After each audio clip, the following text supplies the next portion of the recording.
Welcome to Florida Focus, a college football podcast. My name is Brandon, and I am a lifetime Florida State Seminole fan. And I am Chris, and I am a gargantuan Florida Gator fan. And guess what? We are here to put aside our differences as rivals to bring you the fantastic world of college football throughout the Sunshine State. And if you didn't know, that's the state of Florida.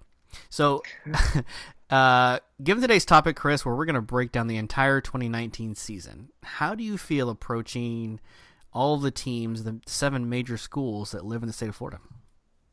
I mean, anytime football is being played, especially college football is being played, it's a good feeling. It's almost like Christmas.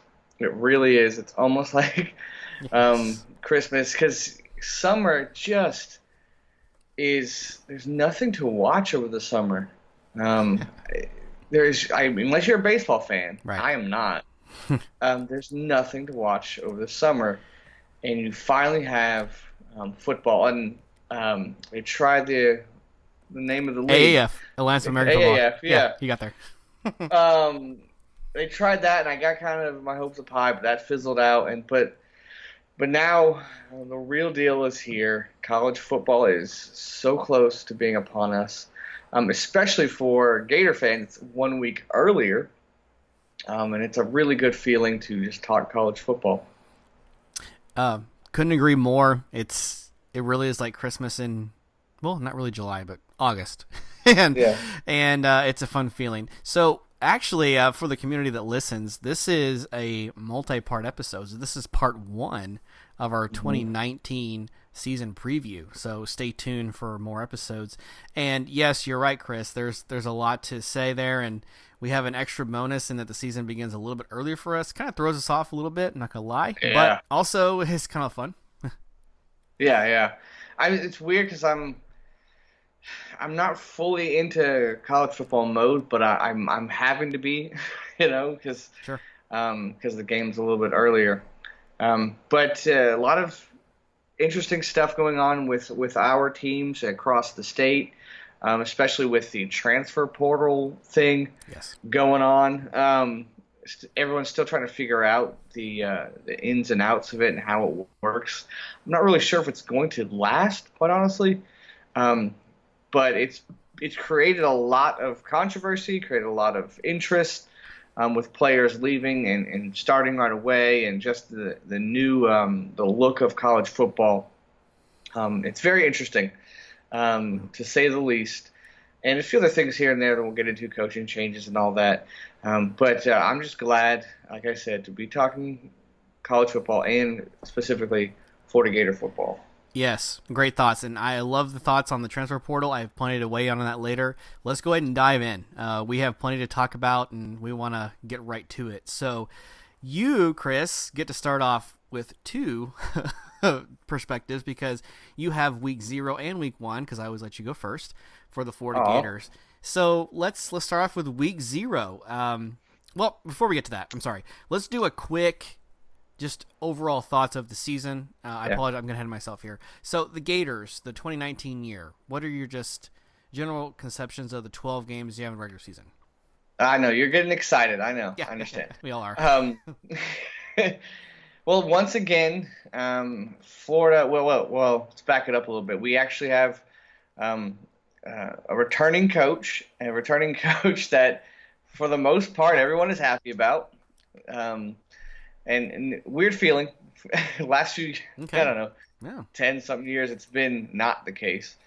And we are on a high. We are feeling good about ourselves. A lot of people are around the nation feeling good about the Gators. Some rightfully so. Maybe feel that we're a little bit overrated, and I understand that. But coming into the season, we have a lot of key players returning, especially at quarterback. With Franks, we have all of our receivers coming back. We have a decent running back core coming back. Some key players in the defense returning. Our special teams guys are returning. So, and you saw how we ended the last part of the season last year, and so we see why a lot of people are high on the Gators, and a lot of things are are clicking in Gainesville, but the schedule is kind of brutal. Anytime you play an SEC schedule, it's going to be brutal. Sure. But then you have you're adding a rivalry game against Miami. You have a rivalry game against Florida State, thrown in the middle there. So it makes it kind of interesting. I'm not really sure if our schedule will reflect how good we are, but we'll see. A lot of potential like game day games, a lot of potential trap games thrown in there. But I do like our leadership. The returning guys coming in. The big question marks, though, for the Gators is offensive line. On offense, it's the offensive line. We have, I think, maybe one, maybe two returning starters. If that, a lot of guys have had experience, but not like starts. But it's the depth that really is a question. You're going to see a lot of freshmen rotating in there, I'm pretty sure. Okay. And then on the defense, linebacker looks kind of thin, and I really love our two starting corners, Wilson and Henderson. And Trey Dean, the third guy, is pretty decent, or is getting better. But after that, with injuries and a transfer portal and decommitments and stuff, like the depth at the corner is really scary. We saw when Wilson went down last year how the inexperience in the secondary hurt us. I'm worried about that again. We need to shore up what we're going to do with the safety position. I do like the middle of the line there and our edge rushers. I feel pretty good about them, but just depth in the back of the defense kind of concerns me. If we get an injury, if we get a suspension, something like that, how are we going to respond? But overall, like going into the season, as of right now, we're feeling really good about the Gators. Okay, and you probably should be. I'll have some other thoughts to disperse throughout the episode about Gators returning, but overall, it's a pretty good synopsis of what I kind of view of the Gators this year. I try. Yeah. So for the Noles, I think there's a lot of positive thoughts and some upswing on everything happened, mostly because you can't really get much worse than what Florida State did last year. But on a serious note, you can take comfort in there were some coaching changes. There's some improvement on the offensive line. I mean, not probably as much as you would have seen with recruits, but still you can hang your hat on a new offensive line coach, new offensive coordinator. You did get some guys to fill some holes. Not as many as I would have liked, but some nonetheless. And you have a quarterback who's probably the third or fourth best in the ACC, but someone who's stable, who has started 13 games, but somehow has never started the season as the number one guy, but nonetheless brings the experience. Your defense is still should and could be the anchor of your team. When you look at the units that we have, we brought in a lot of recruits, and that's the side of the ball we're going to see a lot of freshmen get some action on, probably as early as week one, really, in truth. So, hang your hat on that. The recruiting is on an upswing. That's really Taggart's forte. Yes, we have a coach that, I don't know, I am very excited about. Most fans probably aren't, but I love what Taggart's doing, and what we had to recover from was a lot worse than we realized. So let's also keep that in mind. With the schedule, it might be deceptively tough. It is definitely easier than last year. Our November last year was just brutal, and I think, in my opinion, you have 4 games that are like question marks, and you really have 2 swing games. And by that I mean 2 games, depending on how it goes, may dictate the rest of the year. So I really am curious to see how the Noles handle that. But overall, just a lot to be positive about, and it is an odd-numbered season, which means you do have to go on the road to Clemson and to Florida. That doesn't help matters. You do host Miami, but usually those odd-numbered years can give the Noles a little bit of a struggle. Gotcha. That's right. I remember you telling me about we have that a little bit. Like Tennessee and Florida State are at home, but that's the same year that we go to LSU. Okay. Those are the big. And I think it used to when we regularly played Auburn. I believe Auburn and LSU were away. And Florida State and Tennessee were home. It just always switched.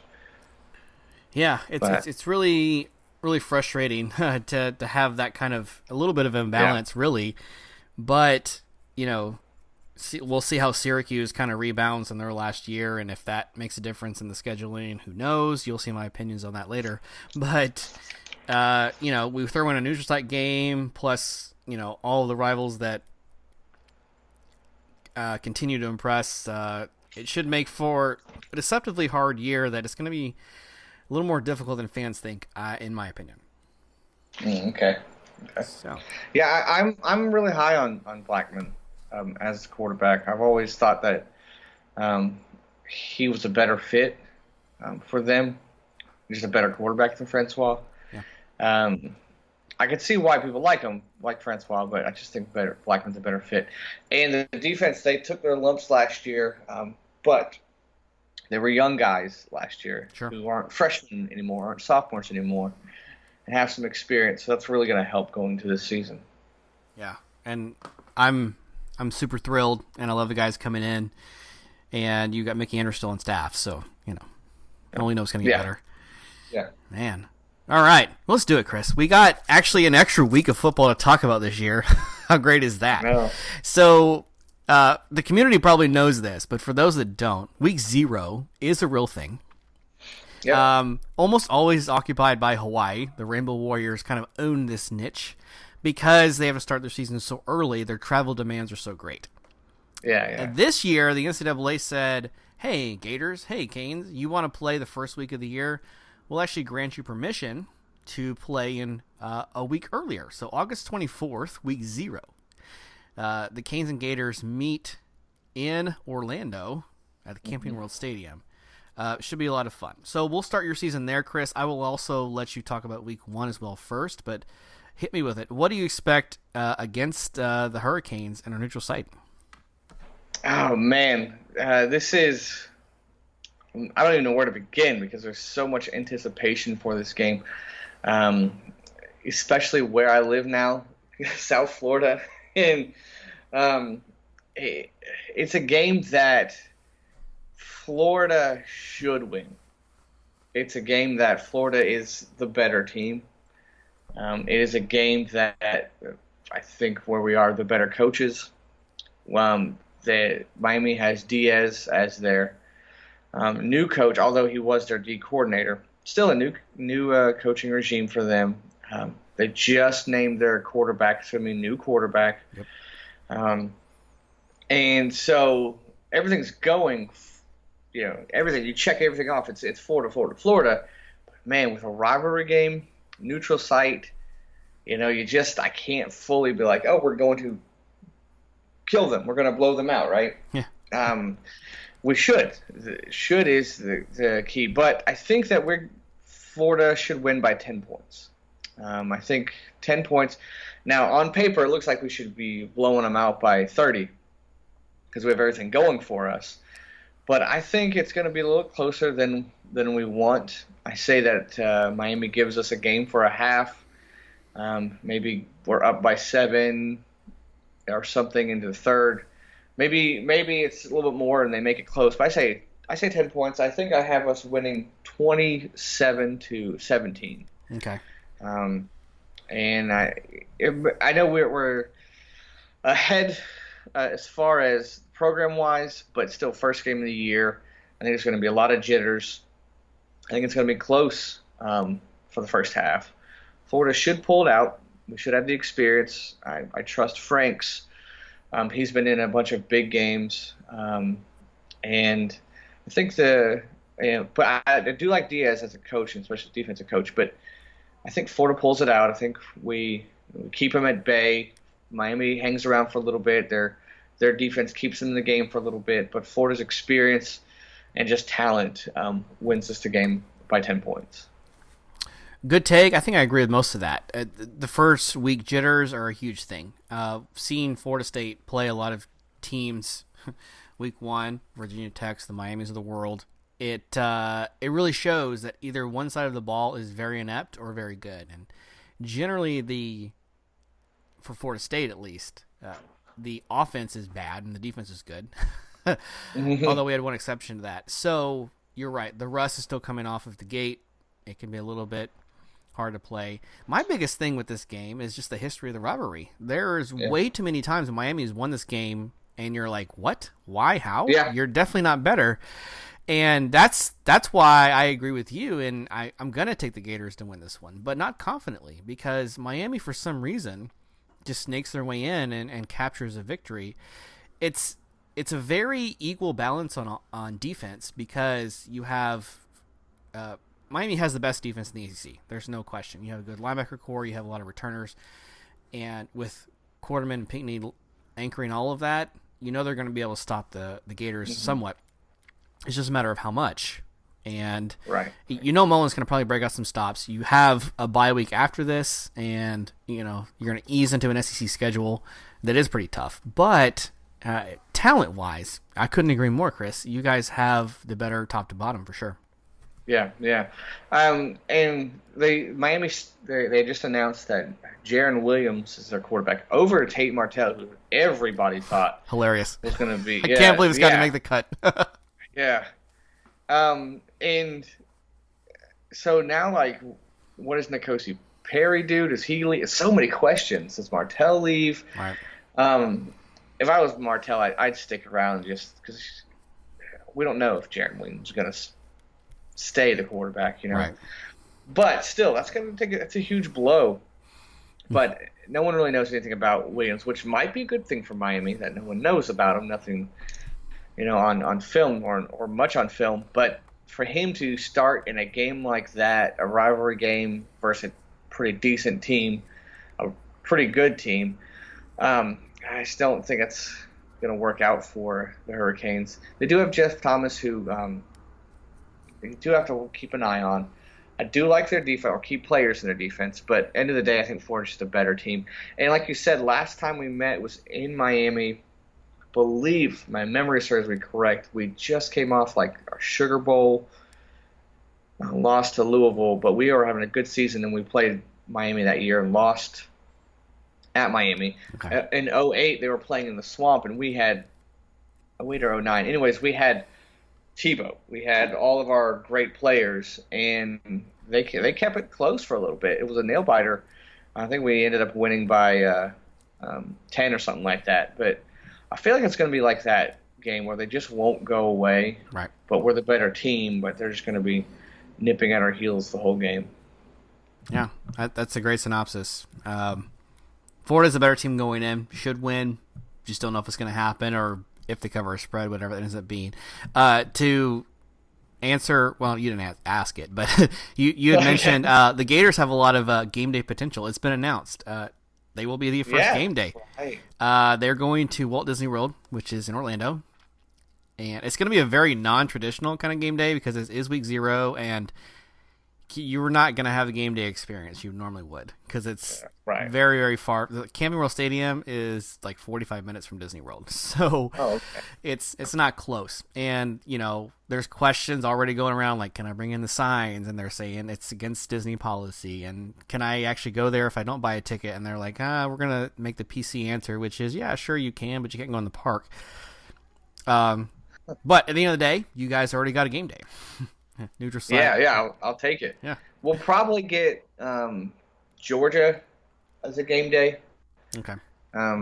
That's probably I don't know who else is playing that week, but we should be close with them in the East, and they should be up top in the East. So that has a potential to be the East championship game, you know. And there is a team that I follow and we'll recruit on later that has a very good potential for a game day, and it is not Florida State. You have to stay tuned to see who that is. Okay. Ooh, I bet it's FAMU. Wow. I bet it's. You're just going to spoil it, Chris? It's FAMU? It's just great. Thanks. Is it JU? I bet it's JU. The Dolphins. Yeah. Yeah. Yeah. So that's how I feel about that game. But I'm excited. It's so weird that it's so close. Right. Already. But yeah. Good stuff. Good stuff. All right. Well, that's week 0, and certainly more details to come. And we even, as you are used to, we're going to do a weekly preview and/or recap. So you can expect more details in that game as well. Yeah. All right. Well, here we go. Diving into the full season, Chris. Week 1, the Gators. Let's see how they come out of that bye week and neutral site game. So what do you got? Week 1 actually is our bye week, so we don't have a game. So you're definitely not going to lose. No, I think we'll squeak out a tie. Yeah. So Seminoles are up. However that is. Yeah, so week 1 at Florida State is at a neutral site game. We play Boise State in Jacksonville.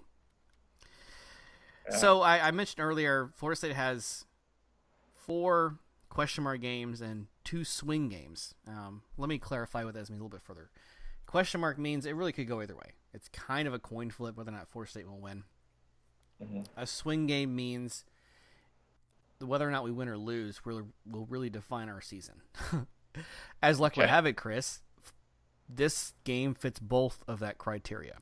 This is both a question mark and a swing game. This will not be an easy game for Florida State. We had a lot of troubles last year. We are constantly rebuilding. Offensive line is very much a question mark. We have a bunch of key returning starters, but as we've seen in the offseason, they're not 100% healthy, and that's a very big concern.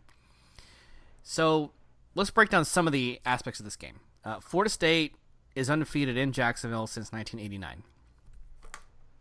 That's a good thing to have in the back of your pocket. Sure. One of your favorite non-Florida NFL players of all time, Brett Favre, was the last person to beat Florida State in Jacksonville. Fun fact. Southern Miss. Yeah, the Southern Miss Golden Eagles. Upsets the Noles, and ever since then, haven't lost. So we're talking nearly 30 years of Doak East dominance. Doak East. You're welcome. This is the first time Florida State's ever played Boise State. First ever meeting. The Broncos are a favorite to win the Mountain West this year. They were a favorite last year, and they lost in the title game in overtime to Fresno State, I believe. And they were one of the people that were unfortunately had their bowl game canceled. They had a 10-3 record, and they played Boston College. But after the first quarter, the game ended up being discontinued. So that's a weird phenomenon. Doesn't see that too often. Yeah. First time in my lifetime, actually. The something that I just really see for Boise State, they have a very, very weak schedule. Out of 130 teams, they're probably like 100 or less because the Mountain West is not strong. And they're probably going to stay ranked the entire year. They will probably start the season ranked. Florida State will not. We already kind of see that's a trend. What Florida State has in their favor is that Boise State's breaking in a new freshman quarterback. Yep. But they do have an experienced O-line and D-line. So the line of scrimmage, they're pretty much going to control. Florida State will probably need to go into a 3-4 sometimes to kind of counter their offensive schemes. But with Marvin Wilson a little dinged up during fall camp, that's very concerning because he's definitely our best player returning on defense. And I'm going to take Florida State to win this game, but I'm very shaky on it. I'll give them a 27-24 victory. But if you don't have the right guys healthy, if you don't have the right mindset, if you see some big plays go the wrong way, it's very possible Boise State wins this game. Yeah, I'm going with the Noles on this too, and I'm going with them close. You touched on it. Their new quarterback is what really is the difference. I think it's pretty even. I think maybe Boise State just might even have an advantage just overall. But I think that's going to be the equalizer, and the fact that it's in Florida, the weather is a little bit different, humidity, all that jazz, you know. But I think Florida State squeaks this one out to start off the season. All right. I hope we're both right. Awesome. All right. Moving on to week 2. Let's see what the Gators have on tap and see how they handle some extra rest going in. All right. We're starting in the swamp. We host UT Martin, the Skyhawks. I didn't know that was a thing, but I like it. I really like that name. And it's a night game. We have our first 3 games are night games. But yeah, we play the Skyhawks. I don't think that it should be an issue. We're coming off a bye week. I know there's a little bit of look ahead because you have the SEC schedule coming up right after that. But we should, regardless of how the Miami game plays out, we should have some time to calm down and get back into it. It's a great game for the young guys to get experience, get some playing time in. I don't really see this being much of an issue with us. Yeah. Just, hey, get in, get out. I got 48-13 for the Gators. I don't think you're going to see too much out of this one. Okay. Just get in, win, and get out. Get ready for the SEC. Yep. I couldn't agree more. I don't think there's any need to expound upon that. Yeah. Pretty easy win for the Gators. The Noles in week 2, also a pretty easy game. Louisiana Monroe comes to Tallahassee. The Warhawks are looking for their second ever bowl game this year. Their first bowl game was 2012, pretty decent season.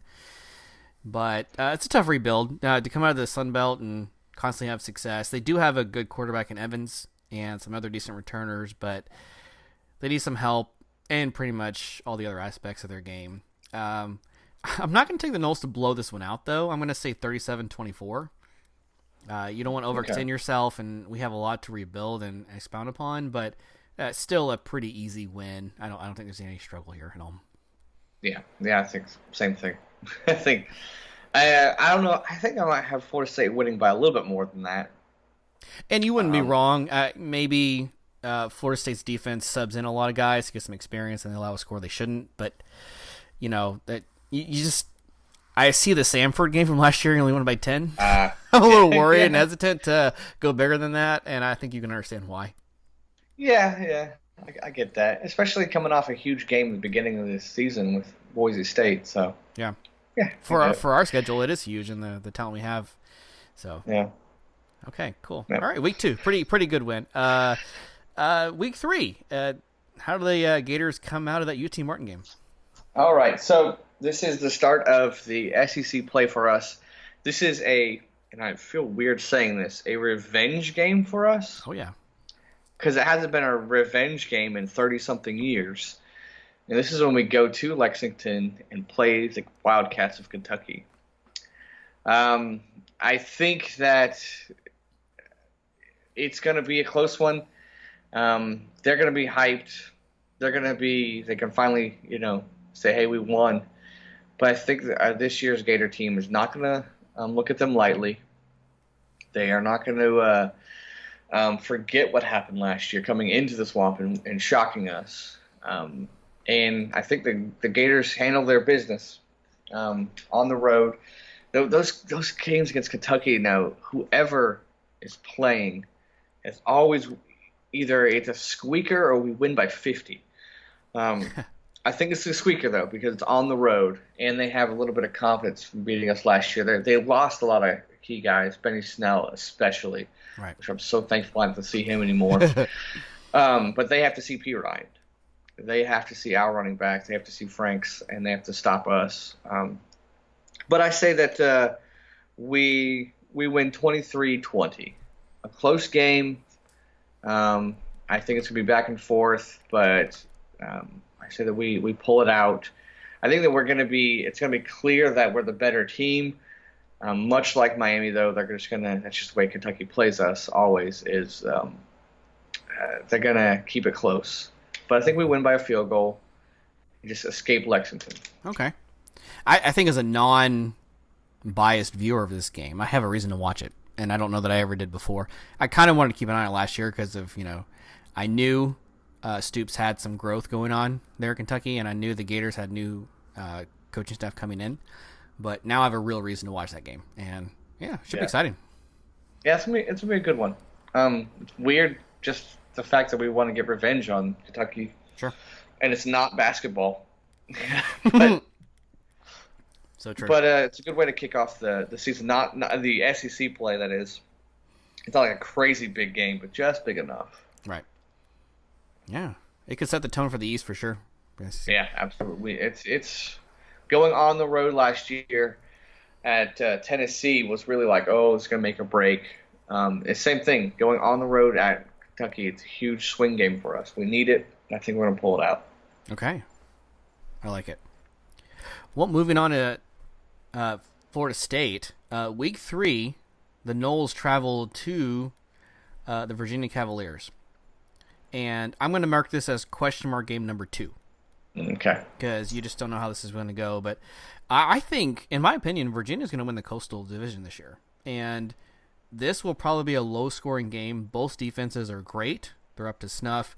Ours is highly improved from last year. And I think our defense was undersold last season just because they got so downtrodden because we were down so much. They just kind of gave up in the second half, and I can't blame them. But what concerns me most with Virginia is they run different blitz schemes, and our offensive line obviously isn't experienced enough to handle that kind of pressure. There's going to be a lot of defensive backs. They're going to succeed in this game. You're probably going to see a lot of deep plays that are limited. You're going to have to take advantage of those for sure if you have the chance. This is early in the season. It's on the road. We have a history of trouble with this. I'm not going to sugarcoat it. We're going to lose this game. Florida State's going to lose to Virginia, and they have Perkins and a dual-threat quarterback who's going to give our defense a lot of trouble. We're not going to be up to snuff in the aspects that we need to be. I'm going to take Virginia by 7 here, 27-20. The Cavs win at home. Oh yeah. I could see the what's it? Perkins is the quarterback. I'm real high on Virginia. A lot of people are. I got Florida State losing this one too. Yeah. If it's at Doak, I might pull Florida State out, but on the road against a team that is feeling good about themselves, and I got Virginia with this one. Yeah, I mean, historically, a different team wins the Coastal every year because, in my opinion, it's the worst division in college football. You could argue the Big Ten West, but I'm going to say the ACC Coastal. And it's Virginia's time. If it rotates through like it has been, every year a different team has won it. It's Virginia's turn. But not just because of history, but because of their skill. Bronco Mendenhall's building something pretty good there, and he has a chance. I mean, you could argue that Miami's going to win it because of their skill. We'll get to that more later, but I like the Cavs this season, and I think they're just a better team than the Noles, and they're going to show it on the field. Yeah, I would be. I mean, Florida State, it could surprise you, but just on the road, a night game, yeah, you got to go Virginia with this one. Yep. All right, so that's depressing. Okay, so moving on to week 4. How are the Gators going to come out of their predicted win against Kentucky? We are back at the Swamp against our hated rivals, the Tennessee Volunteers. And I can't overstate how much I hate them. Okay, hate, maybe it's a bad word. I really, really do not like them. Okay. By a lot. But I think this game, they're returning a lot of players, but they weren't good last year, so you're returning a lot of not good players. Huh. I don't know, maybe there's some. I'm not big on Pruitt at all. I just don't think that he's. Yeah, just not. Interesting. But I think the Gators handle them easily at the Swamp. Most likely, it's going to be a blowout. We're going to be psyched for them. We really don't like Tennessee. I say we win 35-20. They're going to put some points on us because of the rivalry aspect of it. Okay. And the last few years too, we can't really stop them on defense. Only at the end. So I'm going to go 35-20. I don't really think it's going to be close for most of the game. Maybe at the end they'll tack on an extra touchdown, but I think we handle our business in the Swamp. Okay. All right. I don't think it'd be that much of a blowout. I think Tennessee actually keeps us close. I'm a bigger fan of Pruitt, it sounds like, than you are. Probably biased because he was at Florida State 1 year, but a 5-7 year for the Vols. I know that they have a lot going for them. I know they had some injuries last season. You got some time to recover. The SEC is a really tough league to rebuild, and so I definitely get that. But I'm only going to take the Gators by a score. I still think it's a competitive game.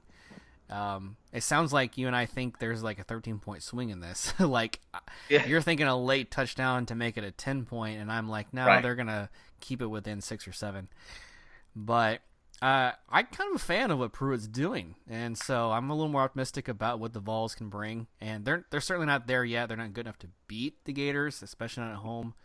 But I'm more confident they can keep it close.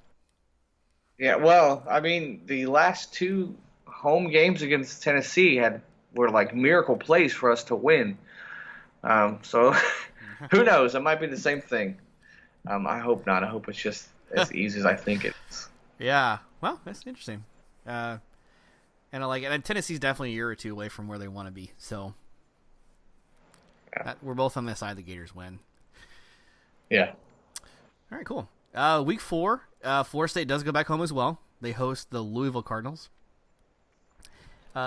Louisville was lucky enough in last year to make a dumb decision, and with first down and 2 minutes left, decided to throw the ball. And that meant that we decided to intercept it and then score for, 40 seconds later, and save a game that we were clearly outmatched in and no one could actually play well. Who would have thought 4 years ago we would have said Florida State versus Louisville is the worst game in the ACC played? Yeah. Wow, what an awful mess. But the Noles pulled out a win in a game they didn't deserve to win, but we'll take it anyway. Just a weird observation for you, Chris. Louisville plays on artificial turf, and the Cardinals have to go to Tallahassee. We play on grass. The Louisville Cardinals only play 3 games on grass this entire season. This is one of them. Really? Yeah, I think about like the Purdue's of the world, because Purdue has grass in the Big Ten, and they're up north where it's snow and it's cold, and everyone listening is probably a person who lives in Florida or knows Florida. That's not a concern here. You don't have to really worry about that. So people that travel to Purdue, like the Ohio States and the Michigans, they struggle when they go to Purdue in the early part of the season when it's real grass before it dies. Mm. So, number one, I think that slows them down. I think probably Louisville had the best coaching hire in the offseason in Satterfield, but it's not going to come to fruition in year one. And, all the success in App State, which I'm a huge fan of, won't translate. And, hey, Florida State will be the first to tell you, you got to rebuild. It's going to take some time. So, there's some things to consider there. They only come off of, Florida State may come off of a loss here, which makes some impact on it, but I don't think so.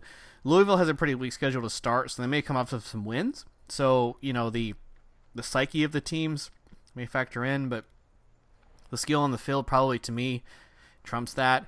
Louisville has a pretty bad defense, pretty bad quarterback, average wide receivers, and I just don't think there's much hope for the Cardinals here. I'm going to take Florida State 30-20, 10-point win at home.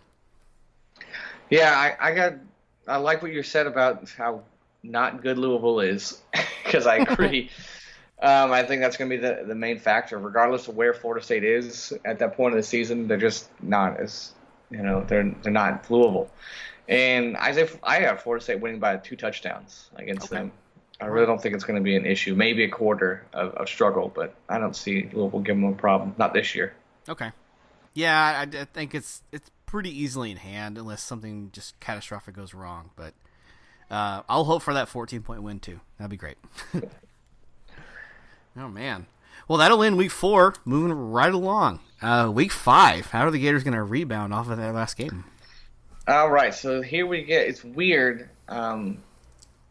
It's a weird part of the schedule because you have this great kickoff game against the rival Miami. Then you have your quote-unquote cupcake game back home, and you start up the SEC season, then right back to a cupcake game. And we host the Towson Tigers. Can you guess what state they're from? Oh, Oklahoma. Have you even heard of them? I've heard of them, don't know where they are. Okay. They're from South Carolina. Oh, okay. And, yeah, I didn't know through Google. But it's weird. It's an odd game because right after this, our schedule just ramps up to like an 11. Yeah. And it was the 2 games prior to this are, eights, nines, right? Sure. So this is an odd game to come down, and I, I see, I see a quarter of us maybe just being sluggish, but then really turning on the Jets, and but I just don't see that. And not because of Towson, I think it's more because of us, why we are slow to start. Okay. But I think we end up winning like 51-10. I don't really see us struggling after the first quarter. Okay. Because I think we'll be fine. Yeah. I think the backups will be putting up some more points at the end of the game there. So yeah, it's weird. It's an odd place to place this game, but I think we handle the Tigers of Towson. Sure. Get Emory Jones a little experience under center and exactly. all that good stuff. You should see a lot of Emory in this game. Yeah, absolutely. Yep. Not much to add. They're going to have it in hand. So 6 touchdowns is not an underestimation of this game. They'll probably win by that much. Yeah. Yeah. Florida State, however, does not have that much of an easy game yet. They host the NC State Wolfpack in Week 5. So our interesting schedule continues. Not as easy as Towson, but still interesting. I think we covered this in the last episode, 51, with Lynn, about a season ticket holder. When Florida State is down in the dumps and not having a good season, usually they play really well against NC State. So I'm going to put it in this category and say that Florida State doesn't really struggle too much. The Wolfpack are going to see some drop-off. They have less talent at wide receiver, less talent at quarterback. Finley's gone to the NFL. Their defense will be pretty good, but it wasn't really great last year. I mean, they gave up 400 passing yards to us. Doesn't say much. We weren't a good team. The DL, the defensive line, that is the only strength of their team. So, that is concerning because the biggest challenge of Florida State will be the offensive line. So, will you be able to move the ball if that's their only strength? Bit of a question mark there. We've been just bad against them when we're really good, and good against them when we're really bad. Consecutive losses in this series have really plagued us. Have not really plagued us. We've never lost back-to-back games, but historically since '98, we're at a coin flip against them. And I really think that Florida State does really well. I don't think this is going to be a really fun game to watch for a while, just because both teams are going to try to figure out each other's weaknesses. You're going to be a lot of coaching challenges back and forth, but I am going to take the Noles to win this game, and I'm going to have them at a 21-17 victory. So, not the most entertaining ACC game to watch, but still squeaking out the win at home. The Noles could win by more, but I'm going to play it safe here and just say a 4-point victory. Gotcha. The main thing that Florida State has going for them this game is that it's not at NC State on a Thursday night. Right. Good point. You dodged a bullet with that one. I think it's your biggest bullet. I think Florida State should be fine with this game. Yeah, this is one of them. 7 points. 7? Yeah, I agree though. It's not going to look fun. It's not going to look pretty. Yeah. They are, unless it's that Thursday night like crazy wildness game. It's not gonna look. That is a very good observation, Chris. And you know what? Florida State got lucky. This is the first time I can remember in a very long time. All of our games are on Saturday. That's great. Oh. All of them. And that's no Monday night, no Thursday night, nothing. Just no. And the Friday night games are usually against BC. Don't do that this year. Good for us. Yeah. It's a weird thing. You guys in the SEC don't have to worry about that. You got prime time no matter when you play. So you don't have to worry about this scheduling mumbo jumbo. Oh, but you probably have less and less now that you have your own network. Yeah, that's very exciting. We didn't really talk about that, but there's a couple of networks holding out. Otherwise, most of them are on board, and I'm very excited. It means more money.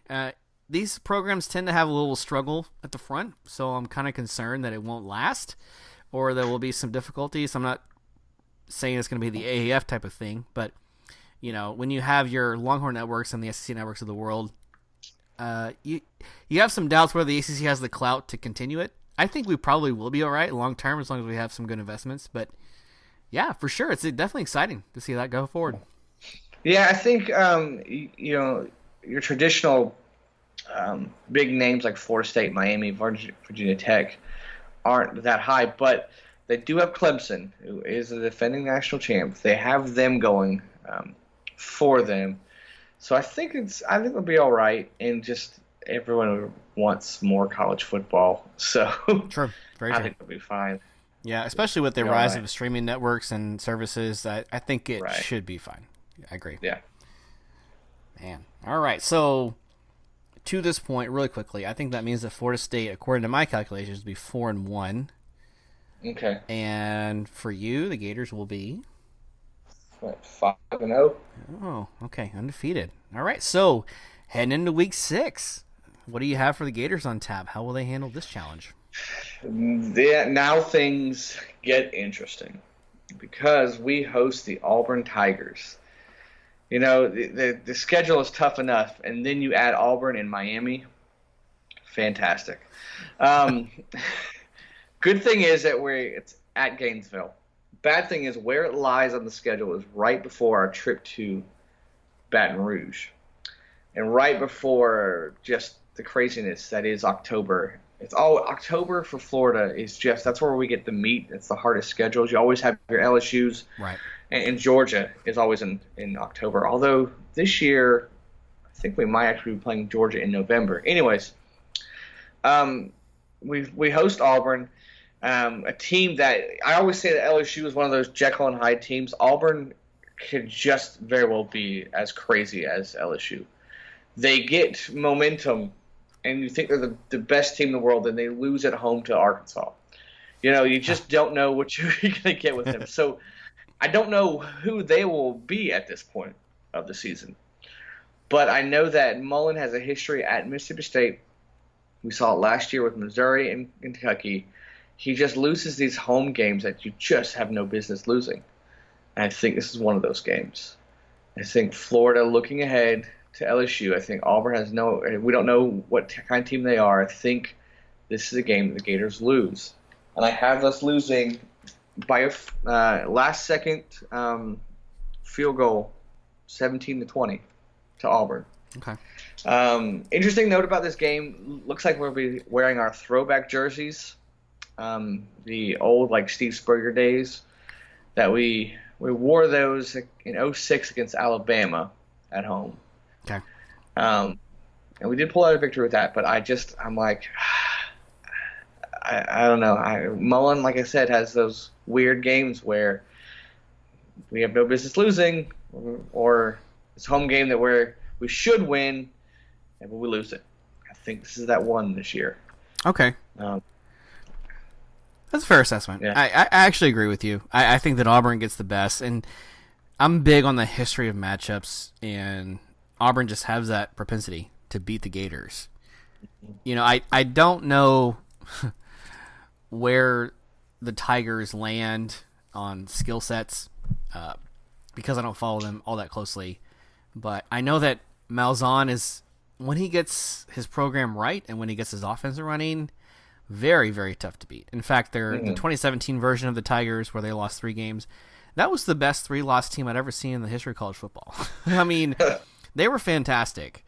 And they lost some very good teams. They lost to UCF that year. They lost to Georgia in the title game, but beat them in regular season. And, man, Kerryon Washington and the rest of those guys were Stidham. Just fun to watch. And that high-paced offense, whoo. If they get you on your heels, you just can't stop them. Yeah, I'm worried about that. I really am. And I look at the history of this game, and as a non-SEC fan, honestly, I'm not going to lie, Chris, this is the funnest SEC matchup for me to watch. I love watching Florida-Auburn. It always provides a great game. It really does. Fun. It's an interesting way to describe it. It's very entertaining. The teams always seem to be good. Whether or not the records are in play, they play very close games. And I know the 06 year, you'd rather forget that game against Auburn, but that was your only loss. And that just proves me right there. Auburn was not a very good team that year. Somehow they beat the Gators, who ended up being national champions. So, say all that to say this. And then the next year in 07, we have them at home. We're looking for revenge, and they pull out a strange victory against us. Yes, they sure do. So, I don't know. It's you just never know what you're going to get and the entertainment value is very high. So I agree. I think I'm going to take Auburn to win this game as well. Yeah, I think it's a classic look-ahead trap game. And yeah, sadly, I have the Gators losing. Always sad to pick our teams to lose, but we're also realistic. It's also not a good fan of us to say, oh, they're going to lose every game, because that's not a good fan status either. So Yeah. I feel like we're both very fair with our teams. Yeah. Oh, well, and I said this last year going into the season. I always fall into that trap of try to go into being realistic. Then I start watching the highlights of practice and the spring game and listening to the coach do his interviews. And I'm like, oh, we're going to win every game. Right. I've been a little bit more – I've tempered that a little bit this year. I haven't got as crazy. Every time I start to go, oh, we are winning it and we are blowing out everybody, no one's going to score on us. Anytime I start going that direction in my mind, I've been able to pull it back a little bit and be more realistic. So kudos to me. Good job, me. Yeah, good job. Pat yourself on the back, Chris. I will. You hear that? There's yeah, there it is. Okay, good. Pat on the back. All right. All right. So week 6, Florida State is on a bye week, so nothing to discuss there. Should go in 4-1 according to my predictions.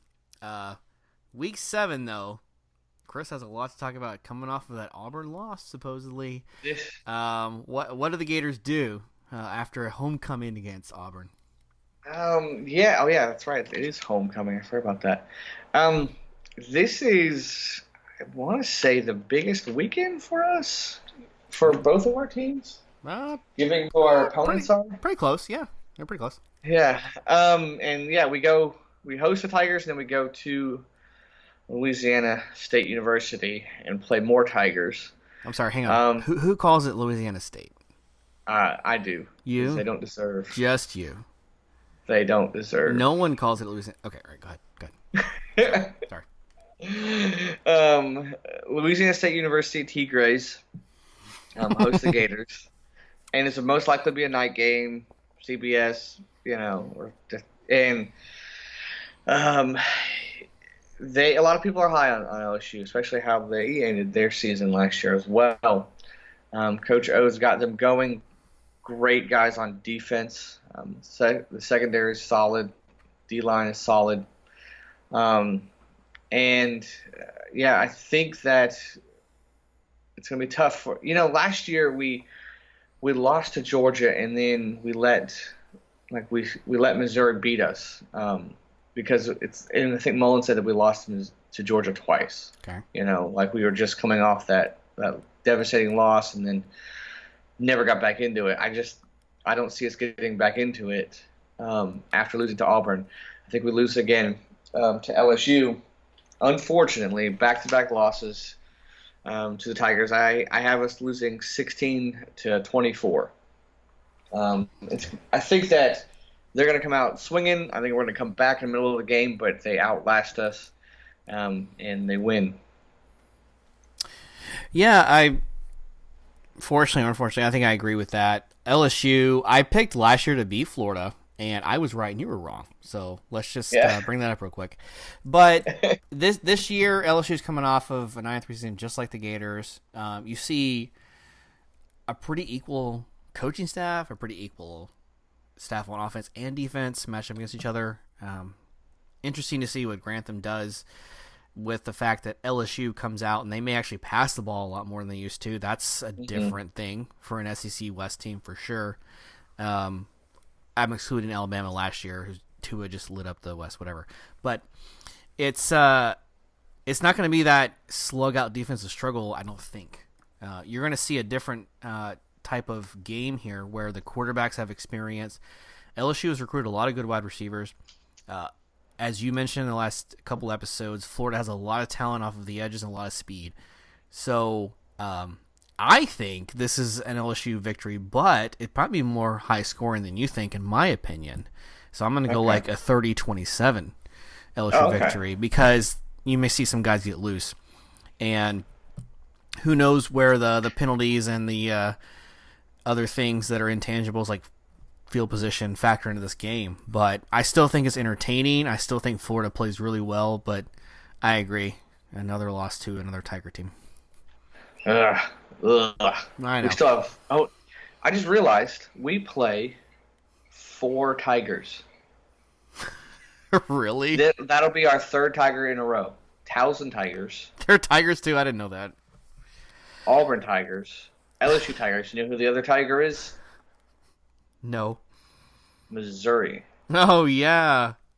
And then really, like, we played Kentucky earlier. They're the Wildcats. They're related. Different type of Tiger. Well, Yeah. well, thank you for setting up that segue because in week 7, Florida State plays Clemson, who's another Tiger. Yes. Look at that. I kind of did that on purpose. Yeah. Kind of. I think it was 100% intentional. Yeah, that's good. Not even gonna try and sugarcoat this. Florida State's gonna lose this game. Yeah. I would love if they keep it close, but here's how they can keep it close. You know, you're not gonna get blown out like they did last year. Finding a way to run the ball. Number 1, controlling the clock, keeping possession of the ball as long as you can. We could surprise Clemson with some drives here. 2 or 3 drives a game, you actually finish in the red zone. And by finish, I mean touchdowns, not field goals. Run some trick plays. Show that you care. Show that you're going to show up to this game against the defending national champions. Use some leverage on the defense to slow down their pass. And they have T. Higgins. They have Travis Etienne. They have some of the best talent in the country. You realize you're not going to stop them. You're just going to slow them down. So do your best to do that. I mentioned efficiency in the red zone. I don't know if you said you're not a baseball fan because it's the summer. But in baseball, here's the strategy. If you're going to get 7 hits, make sure 4 of them in the same inning because you can actually score a run. If you scatter those 7 hits, 1 an inning, you're not going to score anything usually unless it's a home run. For Florida State, make your big plays count. Schedule all of your big plays to happen on the same drive so it actually ends at 7 points. And then your other hope is for your special teams to outscore them. They are a little bit inept with their kicker and their special teams and punter. That's the only weakness Clemson really has. But Alabama has shown that doesn't really matter. You can miss every single extra point the rest of the season and you can still win. So I actually have this closer than people might think. I still have Clemson winning by 17, so 37-20. Last year was, I think, 52-10 or something ridiculous. But I don't see Florida State giving up so quickly against a rival. And yeah, they're not the most important rival. They're probably number 3 or 4 in my book. But you have to have some kind of showing against a team like that because you're going to get the most attention in a game like this. I'm going to surprise the world and say that Clemson still wins. Oh. Nice. Yeah.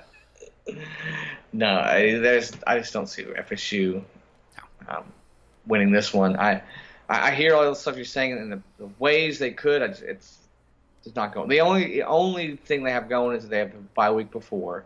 Right. But it's just not going to matter. How close? I don't know. I really don't know. I still think Clemson wins. You said like 17. I'll say 17. Yeah. I would say like 3 touchdowns. 21. That's fair. I would say that. I think maybe Florida State is jacked up for a quarter. It's close, but it's Clemson's. Yeah, too and much like Clemson. It's at Death Valley. It's just right. Yeah. 17-21. That's a pretty good. That's a pretty area. Yeah. Right. Yep. All right. Very good. Well, Chris, that's been the first half of the season. Hard to believe. We are going to actually continue this in part 2 of our 2019 season preview. So thank you to the fans for your attention. FloridaFocusPodcast.com is the best place to find us. Please give us ratings, reviews, and all the feedback you want on the website. We'd really appreciate that. Listen for us to continue the rest of this 2019 season preview, including all the other 5 Florida schools we cover in the next episode. All right. Anything to add, Chris, before we sign off for that? Nope. Let's finish this thing out, man. All right. Sounds good. This is Brandon saying go Noles. Go Gators.